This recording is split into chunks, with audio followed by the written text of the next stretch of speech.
The beginning is always the worst. This is definitely a different setting than usual because it's actually in person at KChoi's apartment. Yeah, welcome to my home. Yeah. The first thing I would want to do is, can you introduce yourself? Yeah, sure. So hi everyone, my name's Kristina, or KChoi on YouTube, and I'm a change management consultant. I've been in consulting for about 5.5 years, and I share about that on my channel.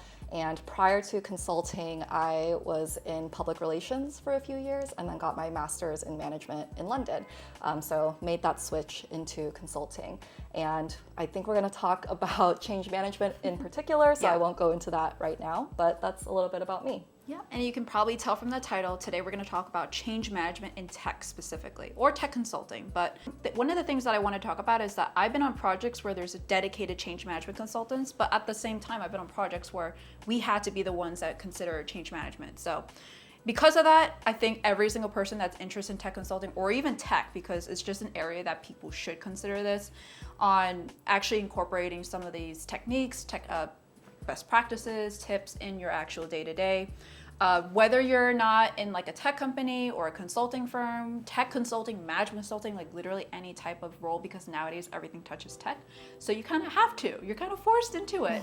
So the very first thing is I wanted to talk about what we're covering today. We're going to be covering real life examples and applications of change management in tech, and you may or may not have seen it already, but you probably have even experienced it yourself. Best practices, frameworks, and tips, and then how to get into change management if you wanted to go into it specifically. All right, so the very first thing is, what is change management? On a very broad spectrum kind of way. Yes, it is. So change management at the highest level is if a company has some kind of change, or it doesn't have to be a change necessarily, but just anything like new that they want to share or implement in the organization, then the change management consultant helps them with that. And that could be things like, implementation, which could fall into tech if it's a type of software or something that they want to, distribute through the organization. It could be a new strategy. It could be a new operating model where departments are moving around. It could be a merger or an acquisition. And so again, people's roles and all of that is going to change. So it's really helping the organization be successful in whatever that new change is. And that basically is a summary of everything. Yeah, the end. All right, and then the other question is, why is change management important in tech specifically? Ooh, okay. Well, I'll start with just change management in general is important because people don't want to change. Yeah. Like people, especially in tech. Especially in tech. So, people don't like to be told what to do, especially like if you're thinking like that's just regular life, but then you think about your job, it's like most people are just there, like get their paycheck, get the job done. They don't really want to take the time to learn something new, and then it just could like upturn their everyday life. So that's why change management is important. How do you make sure people are receptive to it and engaged in it? And then with tech especially, even if you just think about when like an app makes an update, and then like Venmo recently updated and like things were different and like all the buttons were in different places, like think about how annoying that is. And so imagine if all of your everyday work, if it relies on like a software and now you have a new one that's coming in, like you're gonna just hate your life. So that's why change management is really important, especially in tech. So in your work, are you mostly working with like internal facing, like let's say the client is facing this technology, or even recommendations on how the client's going to work with external facing? Like let's say Venmo is your client and then the users. Is that what you would do as well? So in the projects where there has been a tech component, there's one that comes to mind in particular where this client was actually working with a different consulting firm on implementing a new like sales management tool. I don't actually know if this was like an external tool they brought in or if they developed that internally, but then me, like as I came in with my team, we were helping people understand the importance of this tool, like why were they even bringing this new tool in to begin with, and then that helps people be more receptive to, okay, like I understand why we need this, okay, so now how do I do this? Yeah, so that I don't think there is like one more than the other. I think in my role, regardless of if it's an internal developed technology or an external one, it's more about how do we help people understand why this is being implemented in the first place, and then like how to be successful with it. Yeah, and even on a tech company perspective, like we just recently did Google Marketing Live, or just basically a showcase of like, here's all the cool things you do. And there's also like I/O, and then there's also like the Google one that, the Accenture, oh my God, the Apple one that everyone knows about, like WWDC. Then all the people are like, oh my God, as an app developer for like an app, what does this mean to me? Yeah. So I'm always kind of curious if change management consultants are hired for that perspective of like working with external stakeholders and say like, here's what's going to matter, or if it's internal mostly, like let's an internal tool, and that one would be more of like internal, so you're not necessarily going to be worried about like actual stock prices dropping. Yeah. So I think it could depend, and it could apply to both for sure. So you've had exposure to both, but mostly internal facing? Yeah, I would say mostly. Internal for me. Interesting. So that actually goes to the next one that we have, like real life examples and applications, and the Venmo is a really interesting one. So kind of curious as to like what other examples have you seen out in the real world? I think like a lot of technology is changing all the time, so change management is probably something that product teams are considering, but also in an actual company, if you're changing like, let's say, the ERP system, like where you do your payroll, or even, actually I'm kind of curious if you've worked with this as a project, going from remote to hybrid. If you had a project like that. Yes, well, definitely, the whole hybrid workforce, I've definitely been on projects where it wasn't necessarily, again, like this is the change management side of it versus like the actual technical side of how it all comes together. But we had a client where they were shifting to a very hybrid workforce. And so what we were doing was creating a series of these like leadership workshops or manager and leader level workshops. And the purpose of them was to help managers understand, first of all, the realities of today, where we're going to be hybrid. You're going to have teammates who are in a mix of different places and time zones. And then how, as a manager, you can be effective in still engaging your teams, and how you can, be empathetic to understanding different people's lifestyles and preferences, because that plays into it a lot too with a lot of people working from home. Is some people have kids or people have other obligations, and you have to figure out how to manage that in a way that obviously your team still performs well, but for your team to perform well, you want your people to feel like welcomed and feel supported. So I've done a lot of work in that area to basically help build teams to be stronger in that kind of hybrid environment. Yeah. Interesting. So actually, I'm kind of curious about this. You talk about like these leadership workshops or telling the client, or in this case the stakeholders, like why this is important. Are you designing that, or are you actually doing it yourself, like making that presentation? It would be designing. So the way that all of the projects I work on is we work with the client and design whatever, if it's a workshop, if it's like a film even sometimes, like if it's some internal communications, we work with the client. We'll do like focus group tests, so we'll like interview actual front end, like end users of whatever the thing is that we're creating, so that it's like as like relatable and accurate as possible to their reality. So we work through a whole like very iterative process, and then we do like a facilitator training or train the trainer type of thing at the end, and that way, they're equipped to be able to run it themselves, and it makes it more sustainable. So I'm not in the position like of doing the presentation or doing the rollout, but just supporting it up until that point. Interesting. Yeah. So when it comes to those kind of projects though, like what are the best practices and tips that you have to think about? Or is it kind of like, here's a template that we have, just kind of change a few things? I would say, so in terms of like a template or a framework, like at the highest level, when it comes to change management, you're thinking about the why, the what, and the how of whatever, if it's a new strategy, culture, whatever it is. The why, I think, is like really the most important part, because if someone doesn't understand why this thing is happening to them, like they're just not gonna care. Like they need to understand why it's happening, and it's because there's all these things happening in the market, and if we don't change, like our company is gonna be out of business, like something like that, right? So that at a high level, but also like, why is this important to me in particular? Like what's in it for me? Like if we do make this change, then that's gonna open up more opportunities, like for me to move through the organization or whatever it is.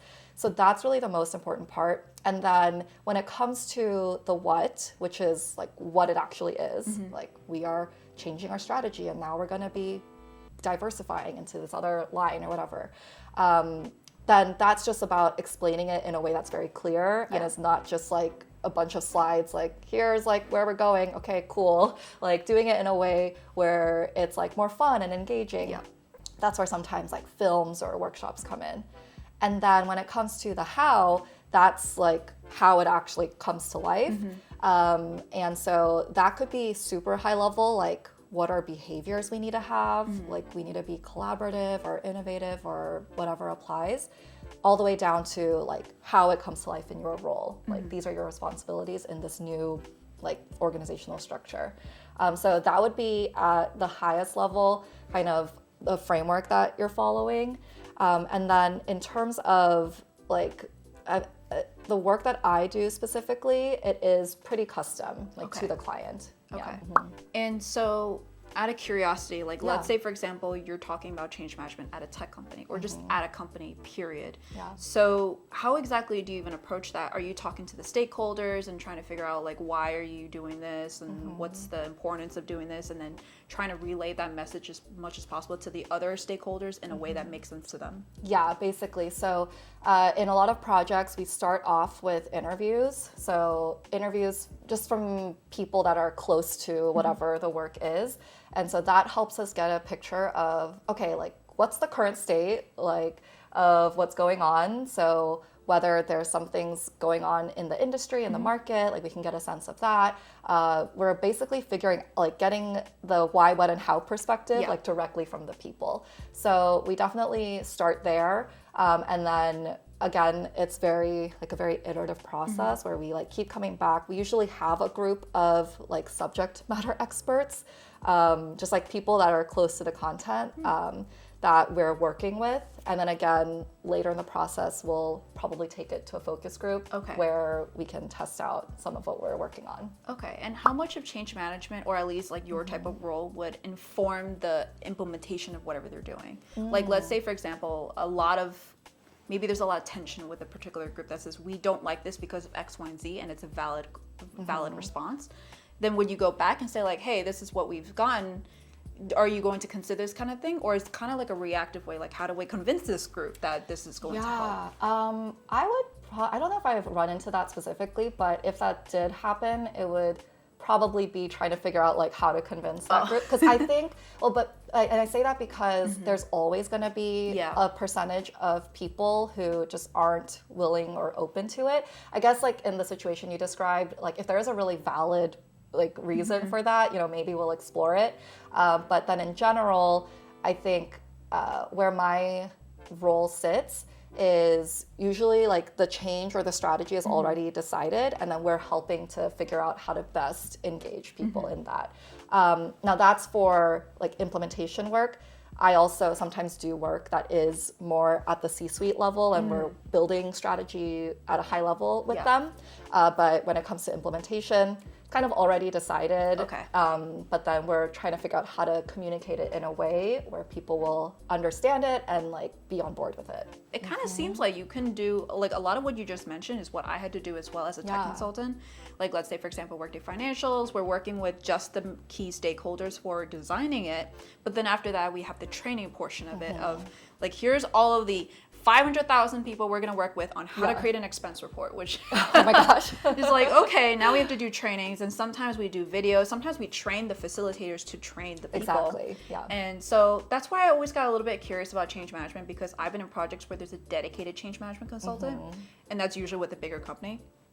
And then there's other ones where I'm the one that's doing it, which is it could be a good and a bad thing because I'm doing it from a perspective of the implementation, the software. Yeah. Like here's what to do, here's how to do it. Yeah. But it kind of seems like with change management, it's like the perspective of the business and how to translate that value exactly from whatever we're doing. Like so why do we even have this exactly. software? Like what's it going to help you achieve? Yeah. And then like what your role was when you were at Accenture was more like how do you actually use it and like make the like be really successful with using this software. Yeah, and I've actually had to deal with that as well at Google because Google always has new features going on, or maybe there's features that I'm trying to convince the actual clients like, hey, this could be a good solution for you, and I'm actually doing that with one of my clients right now. Okay, yeah. So really communicating like, here are the metrics that you currently have, here's how the metrics will look like if you were to do this solution. Exactly. It will save time, it will save money, all that kind of stuff, and then just kind of like using the mind of change management to inform this kind of solution.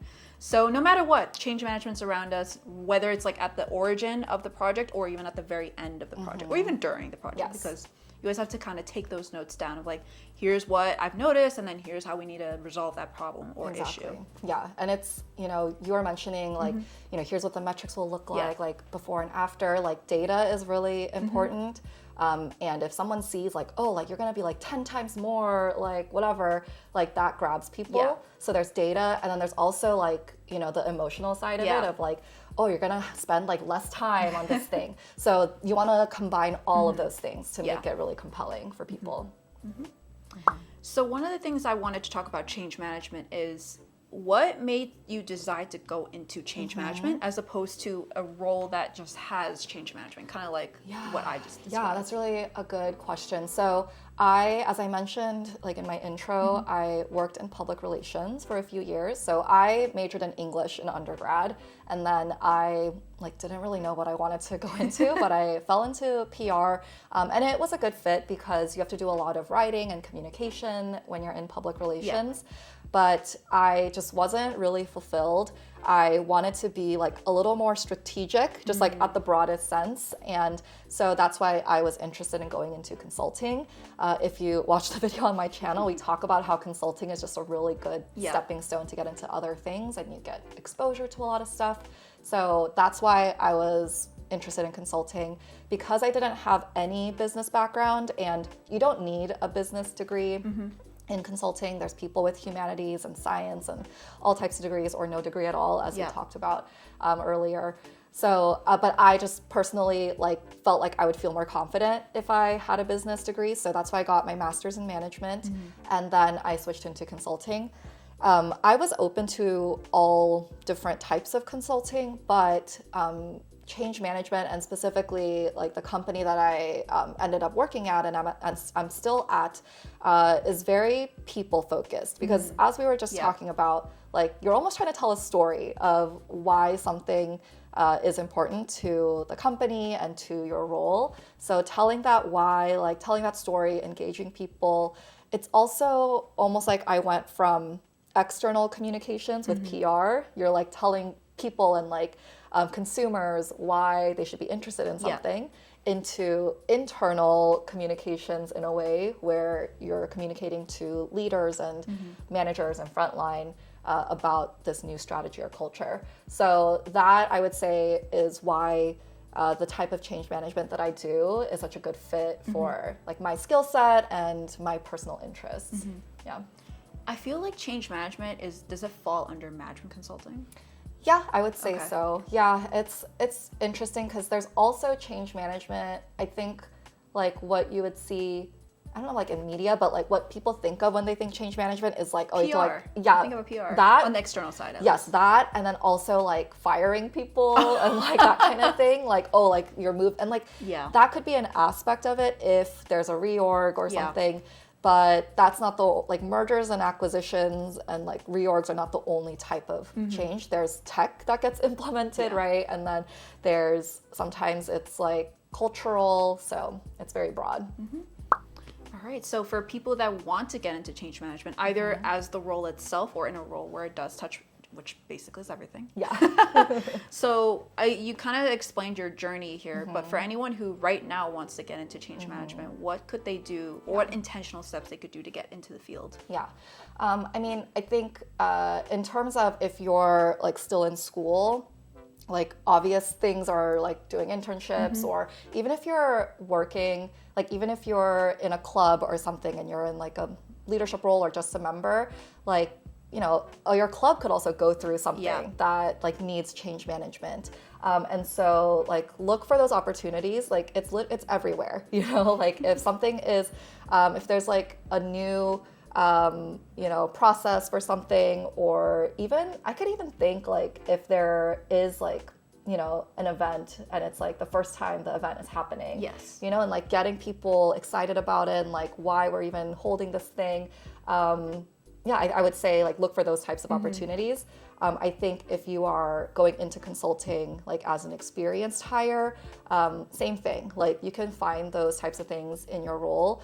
When I worked in public relations, one of my jobs was in-house at like a mobile game company. So I was like the one PR person there. And I ended up doing like a lot of change implementation, I would say, where there wasn't really a structure because I was the only PR person. So I was like implementing lots of different processes and like regular meetings with like the marketing team and stuff like that. So look for those opportunities to then bring into your interview, like when you're asked about your experiences. Okay. And you mentioned it before, but you don't really need any particular background for this. It's really just the skills and maybe even people skills particularly. Yes. I would say, I think especially in change management, I would say, you know, I know we talked about with tech consulting, like you also could have any background, but maybe it is like more beneficial to have some tech experience. But I would say with change management, especially the type I do, it's like so people focused. So communication skills, like we also like where I work, there's people who have like education backgrounds, like they were teachers, a lot of like Teach for America people. There's people with like science backgrounds, art backgrounds. So it's all just about how you like spin it to match like the skills that you need. That's pretty much like every role in Every consulting. job. Every Exactly. job. Even Google. Yeah. So if anyone were to be in their own companies, like let's say in tech, government, school, or even at a consulting firm, what is the one tip you would recommend for them to implement in their current day-to-day for their work or even their personal lives? To just be successful in change management, like in their Not company? just in change management, but to have a smooth transition in whatever they're doing. Again, I think I'm going to repeat myself, but it's just really going back to the why. Like that, I think, is just the key to being successful with it, because you could repeat yourself a million times of like what the change is or what someone's role is, but if they don't understand why it's even happening in the first place, then it's not going to succeed. So then when it comes to the why, it's, you know, how you communicate that. Like you don't want to just be talking at them. So it's finding a way where they can almost come to the conclusion themselves, and then they're way more likely to go ahead and follow through with it. Okay, and actually a follow-up question on that is, do you actually come up with multiple whys for different groups?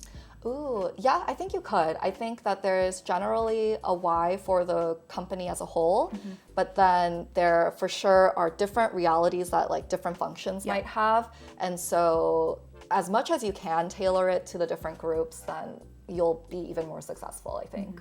Yeah. Okay.